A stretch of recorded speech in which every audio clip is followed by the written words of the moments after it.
For Christians, today is All Souls Day, or is known by some the Day of the Dead. It's a day when people pray for deceased family and friends. For his series In the Spirit, Orange County Register reporter Bill Cunningham spoke with Bishop Jaime Soto, the #2 man in Orange County's Catholic diocese, about the meaning of the day. And Bill, what is so special about this day for Christians? Well, first of all, for today's the day that Roman Catholics traditionally commemorate the dead. They pray for the souls of the departed who are in a state of purgatory, going through their final purification before going to heaven. But as Bishop Soto reminds us, it's also a time for us to reflect on our own lives and death, and understand that they're both sides of the same coin, and we need not necessarily fear death. Okay, let's take a look at some of your interview with Bishop Soto.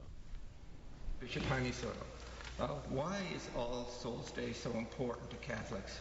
Almost all major cultures of the world have some kind of way of remembering the dead. Catholic cemeteries have always had a tradition of having masses celebrated. Now, particularly in American culture, there is a certain kind of fear about death, and we don't really like to talk about it. Catholic faith, in a very real and vivid way, says that even the ache or the pain of the loss, even as difficult and as sorrowful as that can be, it also, there's a certain tenderness about us because it reminds us that the love is still alive. It really isn't intended to be kind of a morbid preoccupation about death, but rather it's, in a certain sense, a defiance of death that says death has not robbed us, but that really we've overcome death.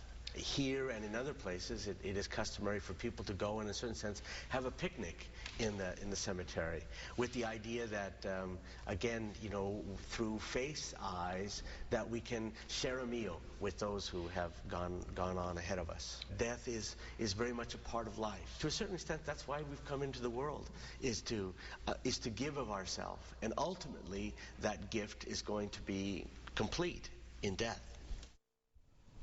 Bishop Soto's last All Souls Day here in Orange County, right? Right. Next Wednesday, Bishop Soto heads up to Sacramento, where, if all things go according to plan, he'll become the bishop of the Diocese of Sacramento.